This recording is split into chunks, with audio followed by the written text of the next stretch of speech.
So leadership is super important. Yes. And calling is even more important. Okay. Okay, because a lot of people jump into leadership positions and they're not called.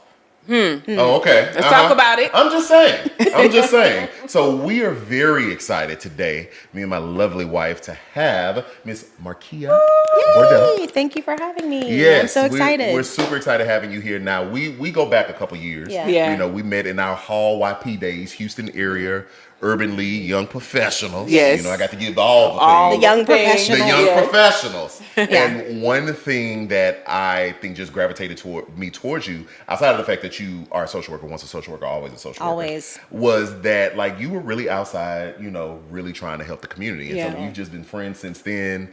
We got married and then y'all met and you went to the wedding. Did. Yeah, It was we beautiful. remember that. It was beautiful. Thank you. So we rock with you the long way. Yes. And I just wanted you here. I'm glad that you accepted the invite because, like I said in the opening, people be in leadership, but they don't be called. Yeah. And there's a clear difference. So before we jump in, give us a little bit about you. Who are you for the peoples on the interwebs? On the interwebs. Yeah. Thank you. First of all, thank you for having me and giving me the platform to chat about me. I feel so honored and it's just so special. I love the work that you all do as a couple, couples counseling, and then of course social work, the political space. And so being able to chat is just an honor. But I'm Markia Bordeaux. I am a candidate for Justice of the Peace in Harris County, Precinct 7. And before I went to law school, and I always tell the story of yes, I'm an attorney. I'm at the county attorney's office. But before I went to law school, I was a social worker. So I started out with that passion, that drive for community, connecting community with resources. And I'm on the journey to becoming a judge to do that same work. So I'm excited to chat a little bit about all of the things. Come on, a judge. You're judge. Yes. You know what that make me feel like when she said I'm on the journey to be a judge? What make you feel like? Now I hope you hear me clear. I hope it comes out right. My grandmother back in the day was getting a procedure. And the anesthesiologist that walked in and that's important, her help person it was two black women. And they walked in and they introduced themselves. I said, now hold on, you the gas doctor? Because the gas. I said, you put the gas. You gonna be all right, man. You gonna be all right. And I just had so much pride and joy, and I knew they knew why I was smiling so hard because we don't see ourselves as much as we should in these really high profile roles. Absolutely. In these roles that are impactful and can have meaningful change. So when you said I'm running for judge, it took me right back to that moment. I like to see judge on you. Same. Yeah. And even before, 2% of black women are attorneys. I think it's 4% total of attorneys are just come from, the black community. So and it's even less, I'm sure, for a judge. And it's important to see people that look like you in these spaces and knowing that, we're going to do good work. So Yeah. I'm curious. I want to know, you're doing a lot. What is one of the loudest things you want people to hear about or to know that you're involved in today? I think the biggest thing right now is leading in the Houston Lawyers Association. Okay. So Houston Lawyers Association, for people that don't know, was founded in 1955 during a time when black lawyers were not accepted. At the time, there was the Houston Bar Association, which is the largest bar association in Houston. And unfortunately, they didn't admit black lawyers into the Houston Bar. And so there were the founders of the Houston Lawyers Association started HLA because of those things, and HLA has been at the forefront of several civil rights cases in Texas and in the United States for championing for black attorneys to have rights in the local area, to being able to eat in the cafeteria in Harris County. They weren't allowed to eat and frequent in there. And then the public library, the Houston Law Library, black lawyers weren't able to go in there and do legal research and get the resources for their clients. And now, thanks to Christian Menifee, our current Harris County attorney, the Harris County Library is named after Robert Hainsworth, who is one of the Houston Lawyers Association founders. So it's just such a cool full circle moment. So I'm honored to be a member and then to be president-elect, and then I will take over on June 1st as president. So it's very cool, very cool. Yeah. Yes, shining, shining, shining, shining. Yeah. Shining, That's all we can sing before we have to pay.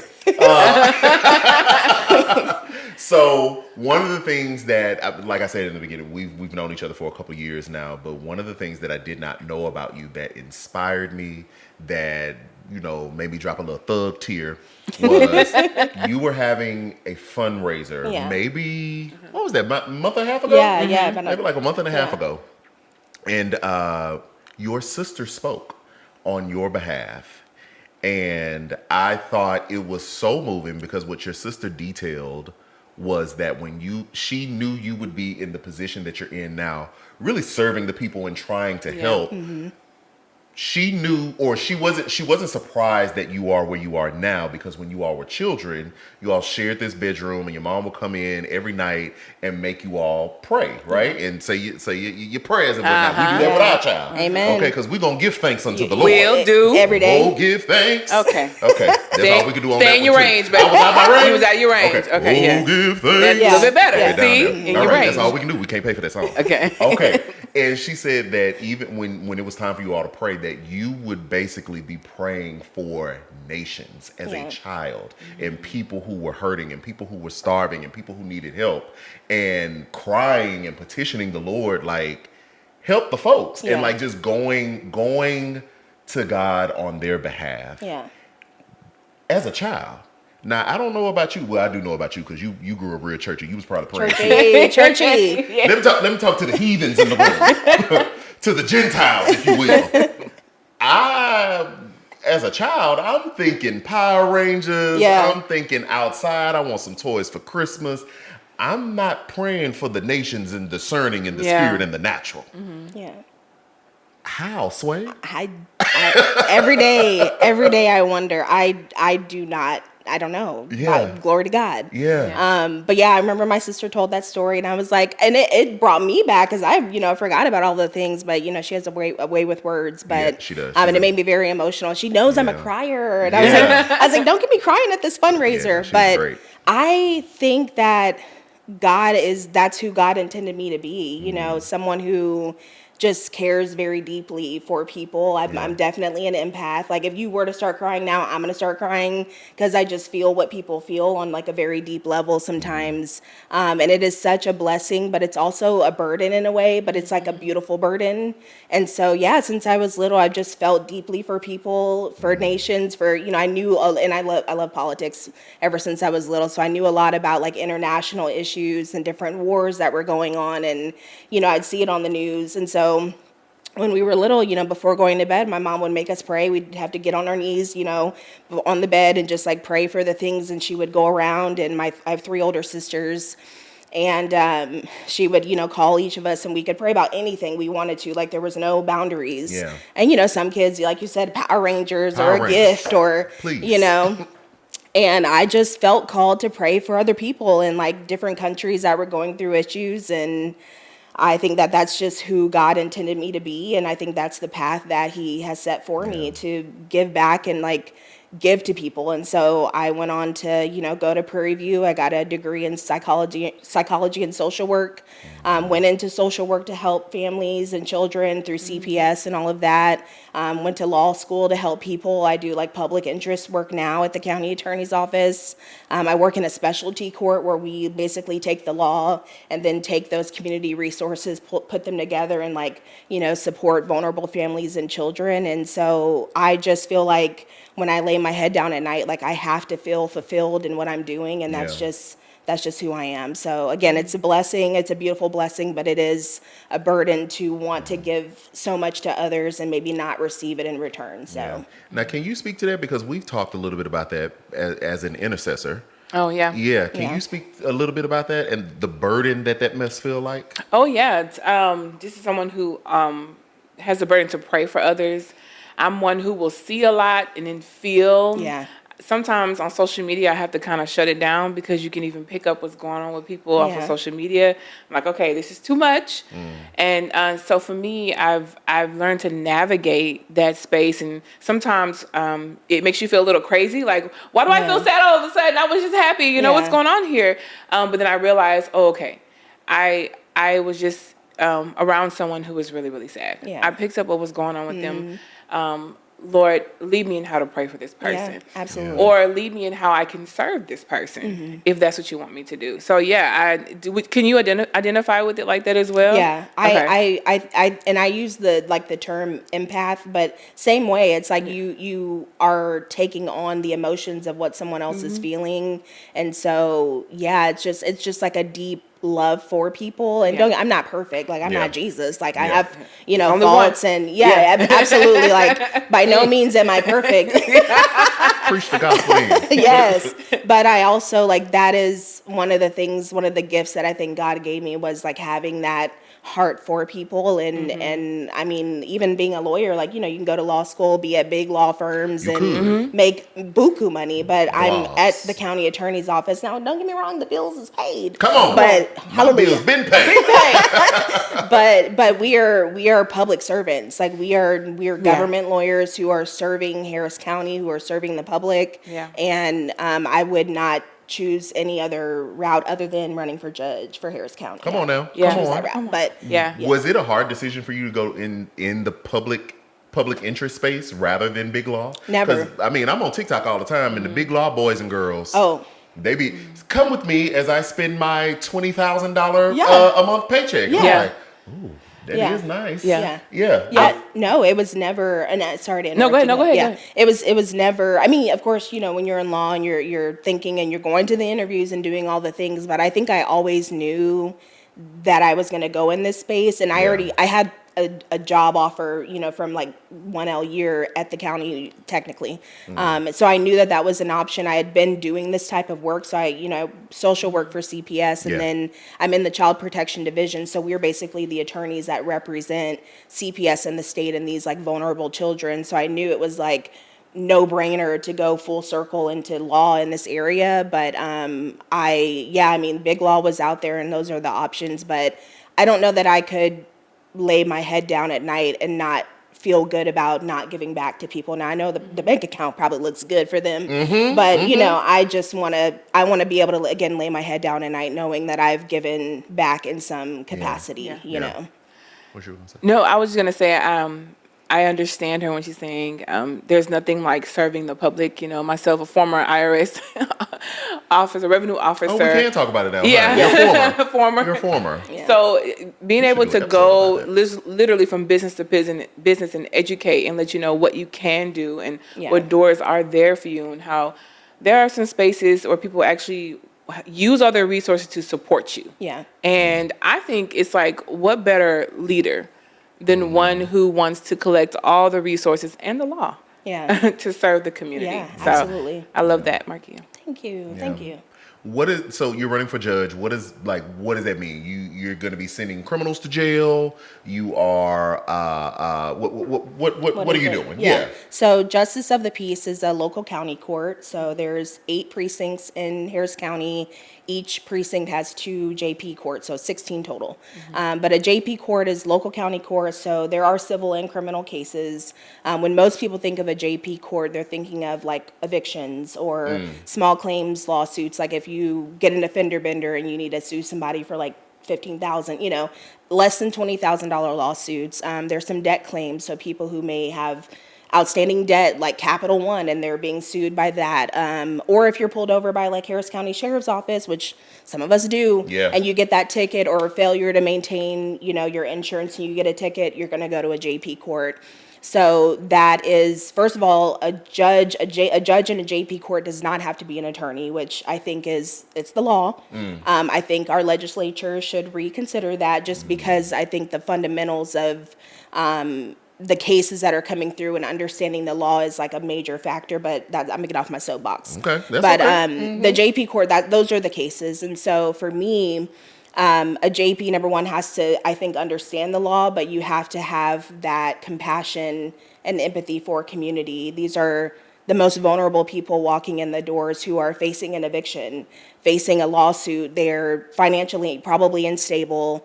And when you're approaching those cases, you're looking at someone who is having the worst day of their life. Like they're walking in and probably going to be homeless in the next 2 weeks if that judgment is rendered against them. So it's a judge, but it's also, to me, a social worker. Like, you are someone who can meet the needs of the people while upholding the law. And you can do that through legal aid services, through pro bono attorneys, hosting town hall meetings, job fairs. Like, there's so much work and opportunity for that court. And I decided I'm running because I felt like in the court that I'm running for, that wasn't happening. So that's the JP court. Talk about the audacity for you to run. Yeah. Yeah, because how dare you? How dare? Yeah, how dare you? Yeah. Yeah. That is definitely a thing in our political system right now. Being a young person who dares to run for office in Harris County and running against an incumbent, and but maybe being a black woman, and although the current judge is a black woman, there's a lot of black women judges, but that's a thing in politics, is like, you're young and you're wait your turn. And there's been a lot of conversation, I think, in Harris County specifically with like CD 18 and the situation we're in now, where we had 2 congresspeople who passed away in office, and should they have relinquished that seat earlier? Should they not? Were they preparing the next generation? And so democracy is beautiful because anybody can run for office if you're qualified. And so I know that I'm qualified. I'm an attorney. I've got experience, big P. I've got that community leadership experience. I have goals. I have a vision for this court. And so, how dare I? You? So you are you, and that's why. To fill you in, let's break the third or fourth wall. The fourth wall. Let's break the fourth wall. So CD 18 is where we had a former Congresswoman, Sheila Jackson Lee, who passed, and then our former mayor, Sylvester Turner, obtained the seat, and then he passed in the seat as well. And since then, we've also had this whole gerrymander legal. The seat is taken away, and then it was paused, and then last night the Supreme Court allowed the seat to come. It's a mess. It's a mess. It's a mess. Yeah. And so, no, I think I feel like that's a fair criticism. Yeah. Of not particularly those 2 legislators who have passed, but just of the system. How much effort is actually being put into raising up the next generation of leaders who have the strength of another 30, 40 years. We're not being ageist. Right. No. We're just, biology is a thing. Yeah. So. And you're qualified too. Correct. And also, let's talk about qualification, because that's another thing where the goalpost has moved quite often. We saw it, and I don't want to get political on this podcast, but Kamala Harris running for president and people saying she wasn't qualified. And I'm like, former VP, former, district attorney, former, AG, former senator. I mean, I forgot about senator. Senator. What does qualification mean? But at least in my case, I can, talk about those qualifications, and I have that experience, and again, that vision for that court. So there are going to be naysayers, but at the end of the day, the people of Harris County, they're the voters, and we have to just trust the voters. Yeah. So. Speak to the little girls that are watching you right now. Oh my God. Yeah. Stop. To the little tinks. Yeah. What would you say to the little girls that are looking at the audacity that you have, the qualifications that you have to run for office? What do you hope this run says to them? Yeah, I think that little girls who look like me should know and believe that they can achieve anything. I mean, literally, that's one of the things my mom really instilled in me since I was little, through prayer and all of the things, was just believing in yourself. And if you have a goal, set it and just work your butt off to get it. Never let anyone outwork you, which is, part of just obtaining your goals. But if you want to be president, if you want to be a scientist, if you want to be a teacher, you may want to be a stay-at-home mom, like whatever it is that you want to do, just know that you can do it if you work hard enough to achieve it. Yeah. That's beautiful. Yeah. I was just going to say, just little girls, but there are also a lot of people who are discouraged right now with this political climate. Yeah. What would you say, as someone who's going for it, who is a servant leader, what would you do to encourage those who may be a little discouraged right now? Yeah. I think, honor what you feel, because it is a very weird, frustrating time in our country, just not even on political side, but when we're calling people and we're knocking on doors for the campaign, we're asking like, what is your number one voting issue? And people say the economy. And it's because people can't afford to put food on their table, or, the lights on, or like student loan debt is crippling a lot of our, and Lord, we know you're going to intercede on that. Amen. Look, don't call me. Don't call me. Got it. Start a Trump account for that. So you're giving it to the children. Give me one for that. Yes. But, people are feeling frustrated in all areas. And so it's just one day at a time, like tackling the issues one day at a time. But from a political side, too, is like, that's the reason I decided to run for Justice of the Peace, because it was like, on a federal level, it feels like sometimes you can't change anything. Like we're seeing it now with the Supreme Court ruling that racially gerrymandered maps are constitutional. Well, they didn't rule that it was constitutional, but they're allowing it to go forward, to play out, which is while the court case plays. Yeah. Meanwhile, millions of people in CD18 have had their voting rights stripped. I'm a resident of CD9, so Congressional District 9. So with these new maps, I will no longer be Congressional District 9. I will now be Congressional District 18. So not only are millions of people from CD18 impacted, but millions of people from CD9 are now impacted. And so it feels like you can't make a change on a federal level, on a state level. And so focusing on local politics was my decision. I was like, okay, I feel like helpless, but I don't feel helpless when it comes to local. So making sure you're registered to vote, making sure you're showing up to vote. There's a runoff election right now in Harris County.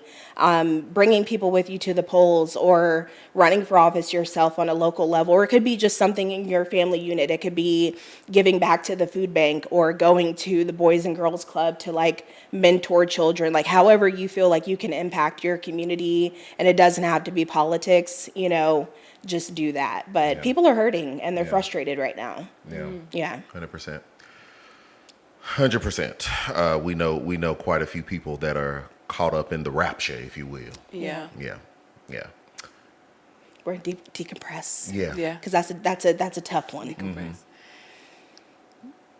Okay. We talked about the things. We talked about Yeah. things. No. Okay. Because really in my head I was like, rapture? Rapture of love? What kind of rapture? Oh, okay. Yes. I can edit that part out if it don't make sense. Okay. All right, cool. Yeah. That's when you do it yourself. You have editorial control. Come on, AI. Yeah. I'm gonna literally go in there and press delete and it'll do the thing. Yeah. So, okay. So back to, so you're not from Houston. No. Where are you from? How did you get here? Yeah, so I'm from Central Texas, Killeen, Fort Hood area. So my mom is a retired Army. Thank you, Mom, for your service. And so I grew up there, Central Texas, and it's like a, I don't know, you wouldn't even know how to describe it. It's a military community, but it's like a small, big town. I can't describe it, but it's certainly not Houston. But I grew up there. It's one of those like football towns, like Friday Night Lights, if you've ever seen the movie, or, where the town shuts down on Friday because football is king in Texas. But I grew up there, and then what brought me to Houston was college. So I went to Prairie View undergrad. Shout out to PV. We play this Saturday in the SWAC championship. Come on in. So I went to Prairie View undergrad. Pressure. Now we got to post this quick because they got to be current when we post. It's like, before the game, because I don't know the outcome. But so I went to Prairie View undergrad, and got my degree psychology and social work from there. And then I stayed in Houston. I knew that I was going to stay in Houston. Like coming from a small town to being in a city that is just like so incredibly diverse and a melting pot of people, the cuisine, all of that is just phenomenal. So how long have you been here? 15 years. 15 years. So you should be able to settle this for us. So Vanessa and I are born and raised in Houston. Yes. However, and if you've only been here for 15 years, that means you didn't grow up in the era where there was a civil war. Not for real, because you got to tell people we ain't talking about real. But there was a civil war in Houston. One side, the best side, the other side. South side versus north side. Yes. And so I want to know. I ain't gonna tell you what side we're from. Yeah. But you're a Houstonian. Yeah. Now that you've been here for 15 years, north side or south side? I actually did live on both sides too. Oh, I'm okay. currently a resident of Sunnyside, Texas. That's what I can't say that Yeah, on camera. yeah, yeah. I was gonna say So- checker. But precinct 7 that I'm running for it encompasses that south side of Houston. that what side of Houston? That south side. Oh, that south side south. of Houston. Yeah. So I will say that I'm gonna have to go with the south side. Hey! I'm gonna have On to go. this day, you have been shamed on camera. Justice for the North. You have been shamed on We camera. need justice for the North. Yeah. It's okay. Lashes for her. Lashes. It's okay. It's okay. And the only reason I say I think it's there's a lot of like historical, cultural parts of Houston, but yeah, Southside. I've been there. I put down roots. I'm running for judge. I want to impact the community in that way. But let me just say, Houston as a whole is just. I mean, there's no other. I will 1000%. never. It's I a will great never city. move anywhere else. I Yeah. mean, It's kind of like, so we're like siblings. We talk about Houston. yeah. But you can't. You can't. Okay? Houston against everybody else. Yeah. Yes. But internally, Yeah, yeah, it's the South Side, baby. for sure. It's all love. We South still love Side. you. Do y'all have a song? We don't. Literally, exactly. Why does that matter? Do the South Side. Why does that matter? Yeah, Hey. I'm just saying. We have finished roads. So You barely. An old country dirt road with a bayou is not finished. Oh, the rivalry. This sounds like a PVTSU conversation too, yeah. because that's a whole nother That's thing. a whole thing. Yeah, Yeah. this rivalry has been happening since we were dating. yeah. Yeah. This Goes back to 2021. Yeah, Yeah. so our middle ground, even when we chose to live, we lived downtown for quite some time. That was Yeah. like the compromise. Yeah, like right because there. we're like right In the middle of it all. in the middle of Yeah. everything we want to do, Yeah. and where we're trying to go. So Yeah. But Houston's great. I love it. Houston. I love Yes. it. But yeah, that's my story. I came to Houston, been here ever since. And then my family, a majority of my family is like St. Louis and Chicago area, but military is what brought us to Texas. Yeah. But Understood. yeah. yeah, well, welcome. We love Yes, having we you. love you. having We you. love having you here. We Yes. love having you as a friend. We love having you as someone just that we are connected to. Mm-hmm. I personally love the work that you do. Like I said, we've done work before Yeah. in the community advocacy spaces. Yeah. And so I am prayerful, I'm hopeful, and I'm excited about being able to call you judge Yes. next year. Yes. Tell us Thank you. again one Yeah. more time how we can support you, how the community can support Yes, you. yes. Again, Markia Bordeaux running for Justice of the Peace, Precinct 7, South Side of Houston. South side. But yeah, you might go to my website, markiabordeaux.com. I will be on the ballot in the 2026 primary election. So early voting starts February 17th. And then election day is March 3rd. I'll have some like block walking and phone banking events coming up. I'll have a couple like coffee and campaigns. So if you want to learn more and you live in Precinct 7, come get a cup of coffee. We'll probably do some wine things if you're a wine connoisseur, but we'll have events. So you could definitely, and you can catch me on like social media. So Instagram, Markia Bordeaux. Really on all platforms, but yeah, I would love any support. Get registered to vote. Get civically engaged if you can. Yeah. But I want to thank you all too for having me and opening up your home and your space for me to be here and watching you all from dating to getting married, being at the wedding. You have a beautiful baby. Thank you. Multiple businesses and streams of income. We be trying. Look. We be trying, Look, man. but you help the people too. Yeah. You're helping the people through counseling, through social work, through your platform, especially political. It's important to like help educate people because you have all the noise going on social media and you don't really know, but just like condensing it down, making it digestible is really important. So I'm so honored and happy to be here. Oh, well, thank you. Thank you. Thank you. Y'all know I'm a crier. Come on, cry. No, we need this for socials. Cry. We will link all of your information, particularly in the YouTube, so that everyone can follow, support, and donate. Because when people run for office, they need some ching ching. Yes. So and donate, and we're thankful. So thanks for being Thank here. you. Thank you. Thank you for having me. Yeah.